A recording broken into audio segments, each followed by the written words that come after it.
It's causing me anxiety. Pamilya ko, okay lang ako dito. Alam, gets ko na kung bakit namatay si Jack. Kasi, oh my God!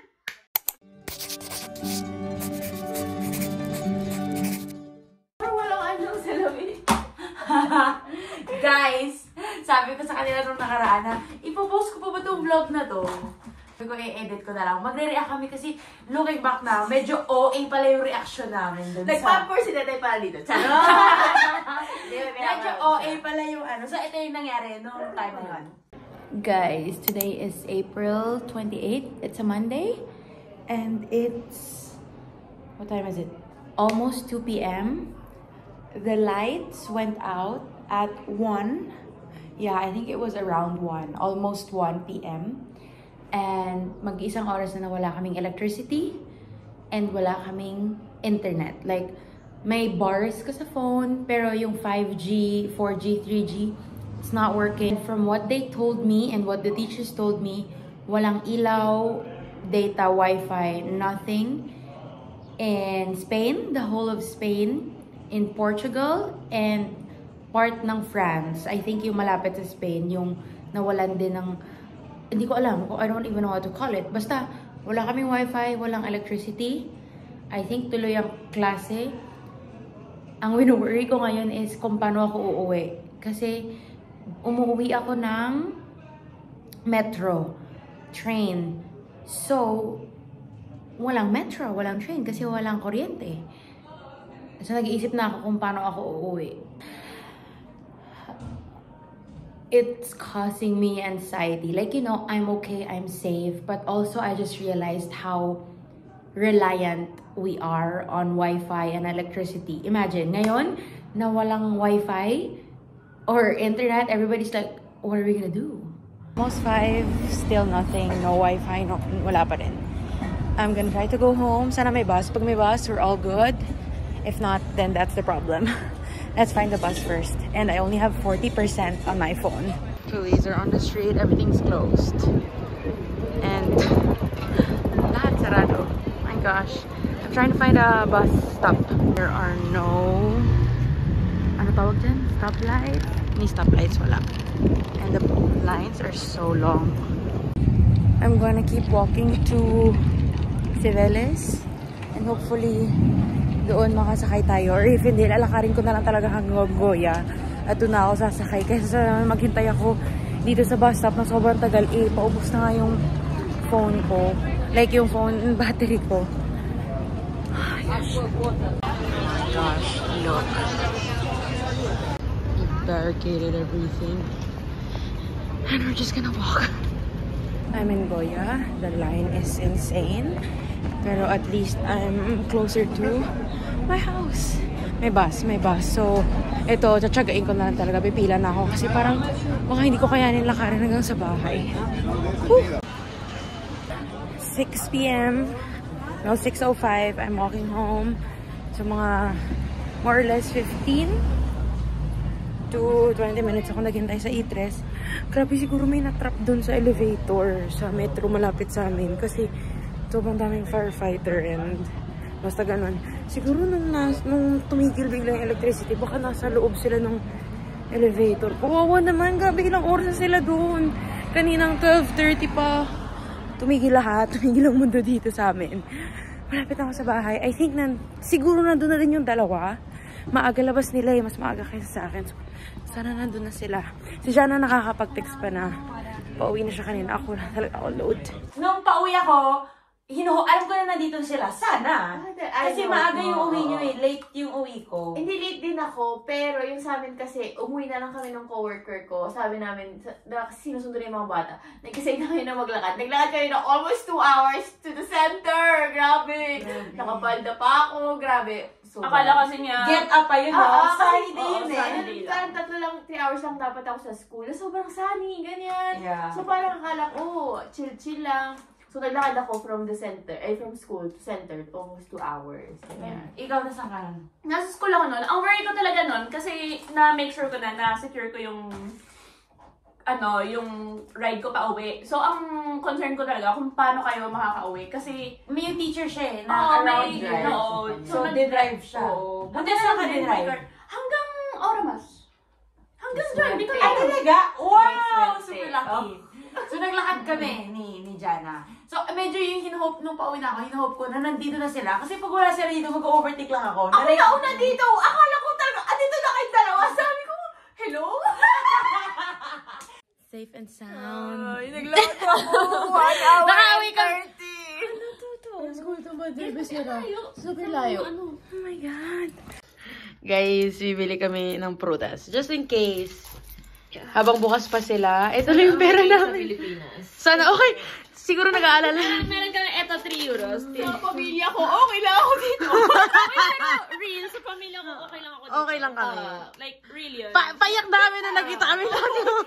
Grabe Real, ako yung na. hug was very... Uy, super stressful.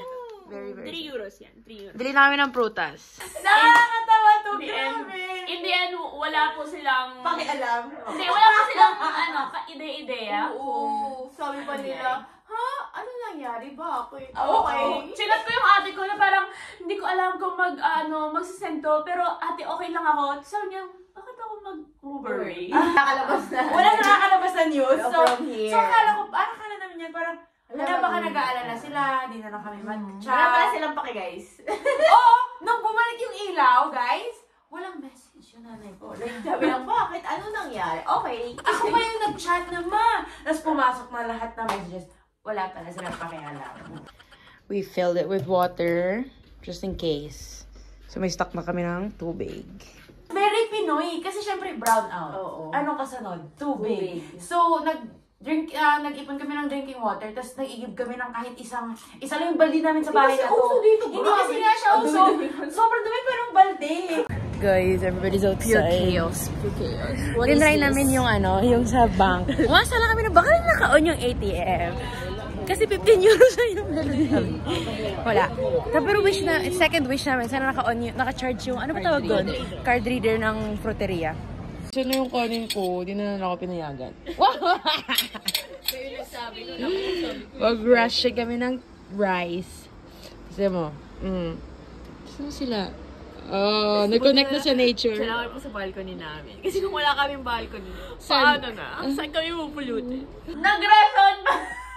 Kasi kami, nag-rice kami pag nag-dinner, ganyan. So, Sa kaunti na lang yung rice mo. so may rice the night before. Tapos, min-microwave namin yun.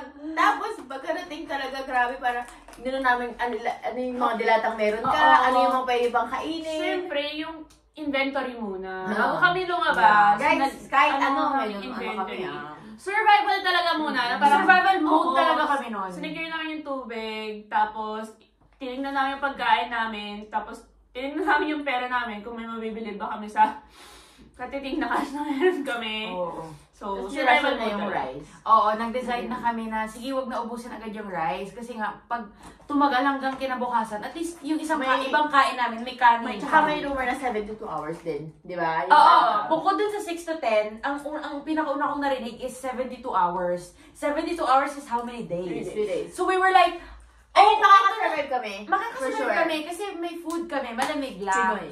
Pero naano kami dun sa rice, so sige, ontian na lang natin. For the vlog. Oo. Ganito, wala na kayong magawa eh. So, Hindi ko pa ito yung nangalantayin ng here. Sobrang Oh my God, ang tigas. Wait, yung Mars, yung phone mo. Titanic yung Napatuyo ako ng tunig. buhok, guys. Oo, kasi Titanic yung lamig nung Paglabas niya ng CR. Anong sabi mo paglabas mo ng CR? Alam, gets ko na kung bakit namatay si Jack. Kasi, huy, hindi talaga. Akala nyo lang ang OA. Nung sinabi niya na malamig, akala ko tolerable na lamig, na parang, oo, malamig. Pero hindi girls, bakit yung anit ko? Ang sakit. Ice. Parang, Di ba ito yung shower? Kahit yung kamay na pinagaganyan ko, ko, dinig namin. Dinig talaga yun. Di ko alam kung bakit kayo tahimik maligo, pero ang sakit talaga. Sino magagawa ng pagsigaw? Ako na... Is that gonna help? Tapos di ba yung Spanish people very social. Lahat sila nasa langan. yung kapitbahay natin, sabi niyo, wow. Dinner trip na. Kakain na ako. Ako kakain na ako. So yun, tumambay kami sa balcony hanggang sa dumilim. Oo. Hindi na ako, gutom na ako. Tapos nag-dinner din kayo after nun. Yeah. Tapos yung sa, Water? kasi dito, like yung sa water, ganyan. Tapos, akala namin, pwede pa kasi gas siya eh. Pero yung pinaka-machine, electric. Parang yung nag-ano. Sobrang Hindi lamig. ha. Ang sobrang Oo, lamig. Para sobrang siyang lamig. yelo talaga. Like, Nagpulpol na yung mga toes and ang fingers sakit niya. mo. Kung saan mapunta yung tubig, Oo. ang sakit niya. So, Biting ang sakit cold. sa anit, sa kamay mo, pag hawak mo siya, sa paa mo. Grabe talaga. Kaya sumisigaw-sigaw ako nun, tapos sila. Grabe. Kasi sabi niya, lamig, naglumabas siya, ganyan-ganyan. Tapos akala ko like, hindi okay lang yan. Ay, siya sumigaw. Nung pag gano'n ko sa ulo, sabi ko, Uy, grabe, ang sakit kasi. Tawa kami ng tawa din. Sabi ko, parang balik. Nagulat kami, umilaw yung Christmas lights nung kabila. Ilaw kaya, pero sa ibang house wala oh. Dun sa malayo, sa may bundok, parang may kumikinang na ilaw. Hala, oo, sa malayo, tingnan nyo, parang ang daming kumikinang. Sabang unti-unti na. Very, very hopeful. Nakita nyo yon? Kanina wala yan. Tsaka may mga nagchat-chat na din na meron na daw sila sa ibang parts ng Spain. Please. Ay! May ilaw na! Woo! Vamos! Woo! Woo! Oh my God! May ilaw! OA! Sobrang OA. Pero totoo, super happy namin nun. Nasa labas daw kami. Tapos biglang sumindi ba? Yung sa kapitbahay. Sa kapitbahay, sa tapat. Kasi bubuksan mo na. Tapos may mga sumigaw na. Nung may mga sumigaw na, takbo na agad si Tets. Oo, binuksan ko agad yung ilaw. Yes, super happy. Super happy. Pero también Oh my se God. investigan las causas. El sistema eléctrico español Oh my al parecer se God. desconectó. Okay na kami guys. So, tatawa na lang kami sa mga memes sa Twitter. We're back. We're back. Ayan nyo. We're so back. Tapos yung time na to, grabe pag sindi ng ilaw, saksak agad kami ng ano. Yung power Laptop, bank. power Buti na bank, lang may power cellphone. bank ako. Yun yung nagamit. Kaya may phone pa ako nung that day. May power bank ako. Oo. So, nagsaksak agad kami niyan. Yeah. Pero okay na kami after niyan. Super happy na. And until now, which is, ano na ngayon? May 17. Wala pa rin after. Like, official na why it happened. Well, yeah. As of now. Sabi nila. So, well, nung first ano pa lang, sinabi na agad ni Pedro Sanchez na, hindi daw cyber attack or something. Pero, we don't know. We don't Walang know. official anything. So, Bakit yun ako- lang yung reaction namin nung ano. At that time, akala talaga namin, nung sabi ko pa, pangarap ko to. Kasi like, mahilig ako sa mga dystopian, ano. So, parang sabi, survival mode! Not like that. Pero, at the same time, super Parang na-wake up ko. Friday kabang-kaba na parang, kung totoong 72 hours, anong gagawin namin? Friday talaga siya kasi, looking back now, ngayon may ilaw Nakakatawa na siya. Nakakatawa siya. During Pero, that time. nung that time, it was so bad. Wala pa kaming cash. Wala kaming cash. Like, Mm-mm. yung kung anong food lang meron kami, yun lang yung meron. Ibig sabihin, Oo. parang if tumagal yun, ano mangyayari? Diba? Yeah. Parang, wala kang Hindi pambili. na namin gustong malaman. Today, nasa bahay kaming tatlo. We chose to stay home kasi yung mga trains ata hindi pa fully functioning. Fully functioning na ayon sa Metro Manila. Sabi. Sabi, Oo. pero Marami nag-chat na, uy, tumigil or something like that. hindi pa rin stable. Oo. Tapos parang since, basta hirap na hirap pa rin pumasok yung mga tao. So, kami, open yung schools today para daw dun sa mga kids na kailangan, may mapuntahan ba pag yung parents magtatrabaho. Tapos 3 hours lang ako dapat today school. Half day kami pag Tuesday. Nandito din si Jana. Grabe, alam mo, may nakita akong IG story. Jana, ano pala tayo? Pandemic, Filomena, Sandstorm. Filomena, oh my God, Kay ano to, no? Yung sandstorm. Tapos ito ngayon, ang dami na naming napagdaanan na historical events dito sa Madrid. Kasi first time ito nangyari guys, na nawalan sila ng power outage. So nasa bahay lang kami today. Oo. So 4 na. Pandemic, Filomena, may snowstorm, may sandstorm, may power outage. Just yung mga hindi pumasok. Oo. Try namin mag-Mercadona kasi alis kami sa Thursday. No weekend. Sa isang araw, alis kami. May short trip kami. So, magbabaon na lang kami ng food kasi bank holiday yon. Baka daw sarado yung mga grocery doon. Sana meron grocery dito. Kasi nag-panic buying na naman syempre yung mga tao. Understandable naman.